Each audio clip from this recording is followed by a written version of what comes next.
Elon's on a quest. Well, he's on a bunch of quests, but this time it's for power. If you've got all the money in the world, you're already the richest man. What do you crave? Power. Specifically, a terawatt of it. But what for? That's what I brought Randy here for. If you had a terawatt of power, first of all, how would you get it? What would it cost? And what would you do with it? We're going to discuss all that and so much less. I don't know yet. It hasn't happened. I'm Brian. Welcome to Futurasa. Randy, what a topic. Oh my gosh. The quest for power. I'm pretty proud of that little play on words. It was good. It was very good. Yeah. A terawatt. It doesn't sound like that big of a number, is it? Only one. It's only 1 terawatt. Only one. Someone can ask you for 2. It's about the equivalent. It's a little less than the total amount of energy currently being produced in, this little country called the United States.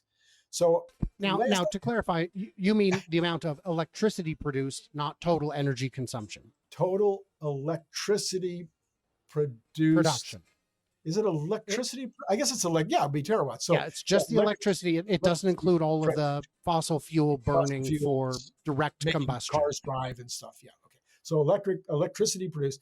I think we're at 1.3 terawatt, depending on who you ask. But yes, this would be a rough doubling. And at the same time, he and others, including Jensen Huang and others, are saying that we need to double anyway. So we need to double in order to support the massive numbers of data centers that are going to be going in. And then Elon says, no, I want my own. I want one for me. So this I want a U.S. entire power grid of my own. Just for myself. You know, just to keep the riffraff out. Right. So this, of course, yeah, go ahead. No, go ahead. Well, my question is, so Randy, I've got a magic wand. I can give you as much power as you need. Don't worry about it. I've got it. The price is market rate. As quickly as you can add compute, I can give you the power to run it. What will we solve with a terawatt of compute? So if you listen, I spent a lot of time this weekend listening to the All In podcast and to Jensen Huang talking about this stuff, and Diamandis, I can never say his name right, Peter Diamandis, talking about the future in terms of what this compute is going to get us. Well, little things like maybe being able to diagnose every illness in the world. I mean, that would be okay. I guess maybe being able to, send rockets to other planets and explore the universe, maybe being able to understand the human brain. And of course, just the concept, just the, what do they call it? The AGI, the idea that this brain that we're talking about developing would be smarter than the combination of all human brains. I've met some human brains, Randy. I don't think that's going to take a terawatt, if I may be so bold. But a lot of these questions only have to be answered once. You've got ongoing power. You've got ongoing compute. I mean, you could go back and solve old problems that were too large for the time, like the search for extraterrestrial intelligence, the SETI project. I imagine a terawatt of compute could actually chew through it. Genetic folding, DNA folding, that's been a big challenge, but I imagine you could actually chew through it. How would a terawatt of power change your life, my life, my Scott's life, because Scott's watching this?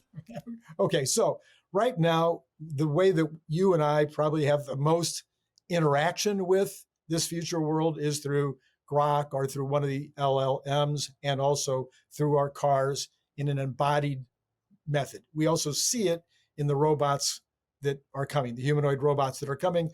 We see the embodied use of this product that way, and we see the computerized or the informational basis on our computers, our cell phones, et cetera, asking these questions. Well, I forget who it was said it the other day. I think it might have been OpenAI that said this the other day, that when we just say please to the computer, when we say to Grok, hey, please tell me, we use up. Thank you. I'm sorry. Millions of dollars. Millions of dollars for please and thank you. You're right. Just by saying. But when the robot uprising comes, I want them to think of me as polite. No, my Yeah. friend, they're going to think of you as a wastrel. Right. Well, that's a whole other issue, which we could spend another hour talking about that in terms of what will these robots do with their power, and what will even OpenAI and other and Grok, et cetera, do with their knowledge. That is a big subject right now. But the key thing is right now is just to think about, as we use these systems more and more, and we ask it simple questions, the questions will become more complex. The answers are becoming more complex. That we have now deep think, or we don't call it deep think, I don't think, on Grok. I forget what they call it. But you Is it can deep watch think? it think. You can watch it I think. think it's You just can called watch it think. go back and forth, grab information, bring that information and go, I don't have enough, go back, get more information. And sometimes it'll take, a minute or a minute and a half for it to get the final answer. That takes massive amounts of compute. Now, that's you and me asking it whether the rash on the back of my dog is something I need to take it to the vet. That is not a scientist down even at Tesla saying, "Hey, I've got this metallurgical problem that I need to solve, where I need the temperature. I need to be able to put this thing at a Fahrenheit 772, and right now it's only able to handle 500 or something. What can I do metallurgically to solve that problem?" It might take more than a minute or a minute and a quarter to answer that, and massive amounts of compute. So you have all these new issues that'll be coming up that we've never addressed before, we've never cared about before, as we get bigger and bigger. In terms of the knowledge that we're getting in, it just piles on top of itself, and you need just more and more compute to continuously upgrade and increase. And then, by the way, it's also got memory, so it's going to remember everything that you don't tell it to forget. I don't know if you've noticed on Grok now, when you finish one of these deep thinks, it'll have a little thing at the bottom. Do you want me to remember this? And if you don't do anything, it will remember it. So now it's got memory in addition to computation. It's remembering everything that you put in there so that it can respond to you later. So there's a little bit of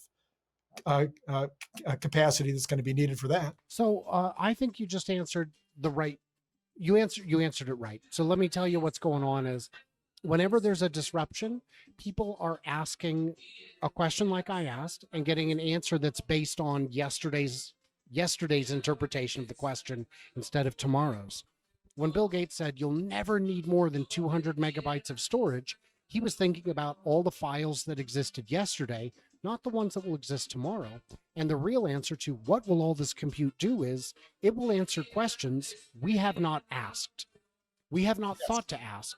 I was on X going back and forth with one of my regulars, someone I've had the chance to meet in real life, Shmoo.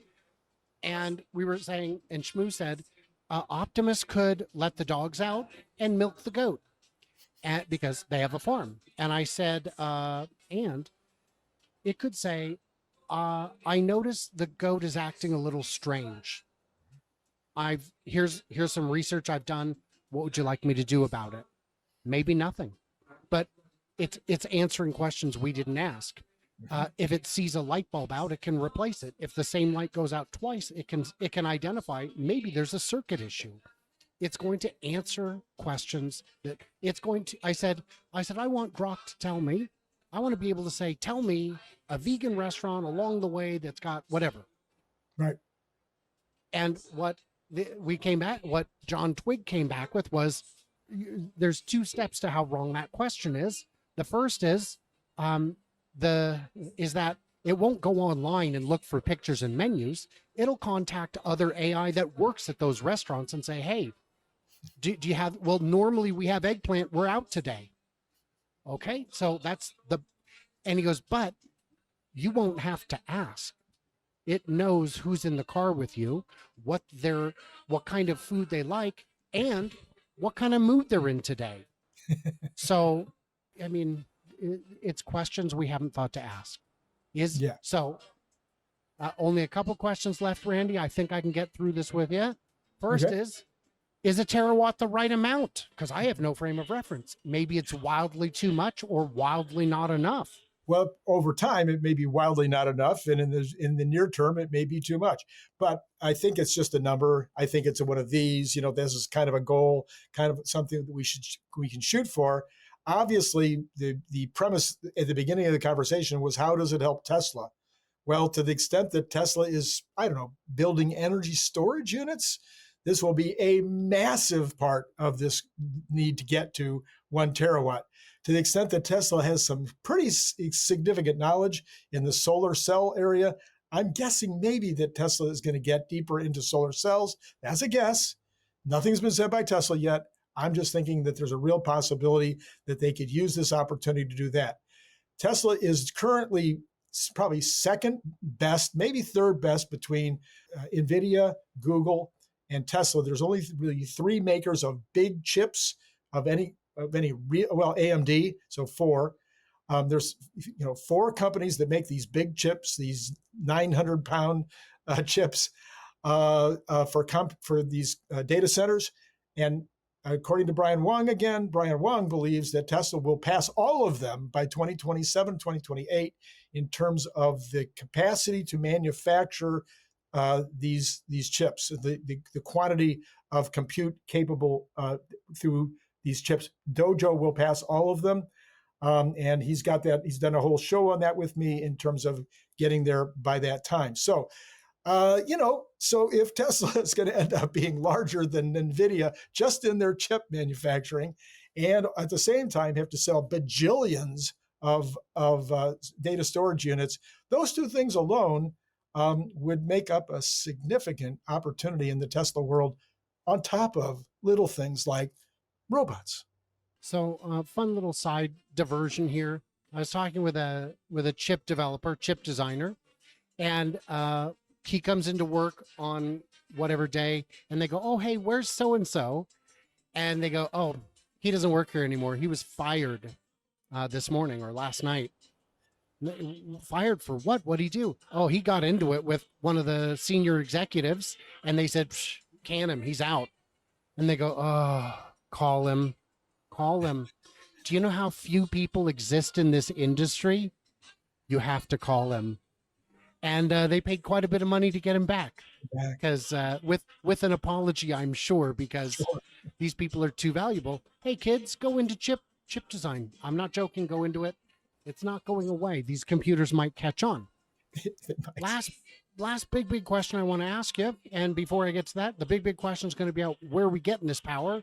Before I get to that, I do want to say thank you to everybody for those of you who have remembered to subscribe. You made it this far in the video. Subscribe, for crying out loud. It costs you nothing.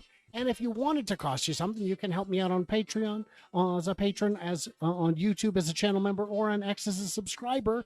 For some reason, I just can't get over 69 on my subscribers on X. Sometimes I hit 70 and it falls back. They are not a generous people. Are you one of them? Be generous. Who knows? So, Randy, the question is, where do we get the juice? Where does it come from? So there's a lot of conversation about that right now. Again, I've gone deep. Brian Wang is maybe one of the top experts, I mean, really seriously, in the world on this future energy supply, including everything from nuclear to solar and battery, but also even including setting up satellites in 3 different positions in the solar system so that you can bounce energy off of these satellite mirrors and somehow beam that to Earth. I have no idea what he's talking about, but if you're interested, you can probably find the whole video where Brian talks about that. But there's a whole bunch of ways. That's all future tech. That's all future tech. We need something that can scale within 5 to 10 years. Here's the reality. As I see it right this exact minute. Germany this morning said, we're going back to nukes. Germany said they're going back to nukes. So I think nukes is going to be a huge part of it. My best guess is that we are 3 years out in the United States from actually starting to build these SMRs, the small modular nuclear reactors, maybe 5 years. Some people say 5, some people say 3. I'm going with the 3 because I'm an optimist. Then you've got regular nuclear reactors. They're at least 5 years out. So I put them down in a different category. Solar, you can scale solar really, really fast. I would think robots, humanoid robots, are going to help us to get the cost of installation on those solar panels down to less expensive. I saw a posting this weekend where there is enough solar capacity over parking space above parking lots and on rooftops. We don't need to do a 100 mile by 100 mile thing in Texas, as Elon has talked about as an equivalent. Just cover every parking lot and every roof, and we would have more than enough. I think it's double the amount that's being talked about just from solar. So what I'm hearing is solar plus battery, number one, nuclear, number two. And it would be local. And it will be local, as will modular nuclear reactors. Well, I would say that I have zero confidence in small modular reactors because they're 5 years away and have been for the last 40 years. So show me the money. I'm not going to believe it this time. Maybe this time it's different. Well, China's already making. Great. China's already making. Then important. Great. China's already making them at scale. We're not China. I know, but they're making them at scale. Right. We're not China. So get them here, get them built. But the announcement with Germany makes me hopeful, because Germany is a serious country with serious engineers. And if they're going to build them at scale, which they would have to, that means they've got designs and parts and products that we could simply purchase. They would be, their engine is probably being built by Siemens. They would be willing to build them for us too. That's a possibility. And it would be really bad to leave this subject without mentioning natural gas. One of the proposals that's being made right now, and this is one of the things that I talked a lot about on my channel the other day, is we really need to get the 51st state.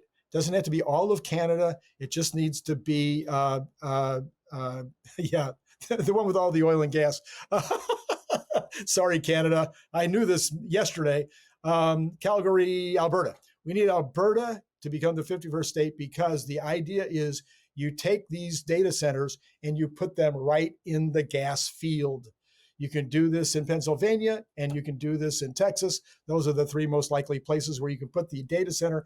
So you no longer have to pipe the gas anywhere. It goes right into production of the power right at the site. Fun fact, I don't know if you knew this, but you can actually build data centers in other countries without invading them and conquering their sovereign land.